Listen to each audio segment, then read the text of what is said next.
ඕලංග ගඳයි කියලා කවුරු හරි වාට කියලා දිනවද?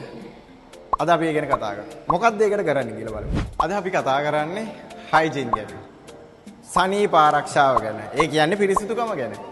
ඉතින් අපි නර්තනය කරන පුද්ගලයෝ විදිහට නර්තන ශිල්පිනියන් විදිහට අපි පිරිසිදුකම අත්‍යවශ්‍යම දෙයක්. මොකද අපි ගොඩක් වෙලාවට පැය ගණන් වල නර්තනයේ යෙදෙනවා. පුහුණු වීම කරනවා. ජනප්‍රිය පුද්ගලයන් එක්ක ළඟින්ම නර්තනයේ යෙදෙනවා. සමහර වෙලාවට අපි නර්තන කණ්ඩායමක් විදිහට නර්තනයේ යෙදෙනවා. පාර්ට්නර් කෙනෙක් විදිහට නර්තනයේ යෙදෙනවා. එතකොට අපේ ගඳ අපිට තේරෙන්නේ නැහැ. අපිට දාඩිය දානවා, වතුර බොන්න අමතක වෙනවා. එතකොට අපේ ගඳ අපි ළඟ ඉන්න කෙනාට තමයි දැනෙන්නේ. ඔයා ළඟ ඉන්න කෙනාට ඔයාගේ ගඳ දැනෙනවා නම් එයා ඔයාව ඉග්නෝර් කරනවා. ඔයා ප්‍රතික්ෂේප කරනවා. ඒක ඔයාට කවුරුත් ඇවිල්ලා කියන්නේ නැහැ ඔයා ළඟ ගඳයි මෙහෙමයි කියලා. ඉතින් හැමතිස්සෙම අපි මේ දේවල් වලට කලින් සූදානම් වෙන්න ඕනේ. අපි හැමෝටම මේක අත්‍යවශ්‍ය කාරණා. ඒ කියන්නේ පිරිසුදුකම තිබිය යුතුමයි. අපි කොච්චර ලස්සනට ඇඳලා හිටියත්, අපි කොච්චර ස්මාර්ට් හිටියත් වැඩක් වෙන්නේ නැහැ. ඔයා කොච්චර දක්ෂයෙක් වුණත්.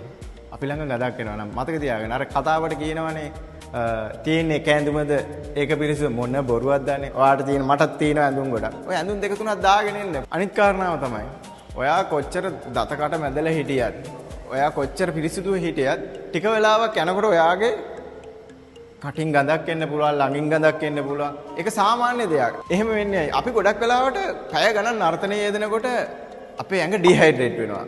ඒ කියන්නේ විචලනයටපත් වෙනවා. එහෙම වෙද්දී අපේ බඩෙන් ගෑස් එකක් එනවා. එතකොට අපේ ගඳක් එන්න පුළුවන්. ඉතින් ඒකට කරන්න ඕනේ අපි නිතරම වතුර බොන්න ඕනේ. අඩුම තරමේ පැය භාගයකට සැරයක්වත් වතුර බොන්න ඕනේ. වතුර බෝතලයක් ගේන්න ගෙනල්ලා ළඟ තියාගන්න. Tamanටම ගිහලා බෑග් එකක් පාවිච්චි කරන්න බෝ. ඩියුටර්න් එකක් පාවිච්චි කරන්න, පර්ෆියුම් එකක් පාවිච්චි කරන්න. වැඩිපුර ටී-ෂර්ට් දෙක තුනක් ගේන්න, වතුර බෝතලයක් ගේන්න මතක ඇතුව. විශේෂයෙන්ම නර්තන ශිල්පිනියන් විදියට නර්තනය කරන අපි පිරිසුදුව ඉන්න ඕනෙමයි. මොකද අපි ගොඩක් මේ කරන්නේ කලාවක්. මේක ඇත්තටම වටින කලාවක්. එතකොට අපි මේක ගැන දැඩිව හිතන්න ඕනේ.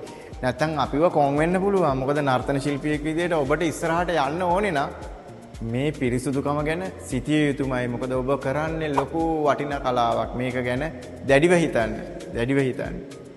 ඩිහයිඩ්‍රේට් නොවි අපේ ගඳ කාටවත් එන්න නොදී ලස්සනට ඉමු.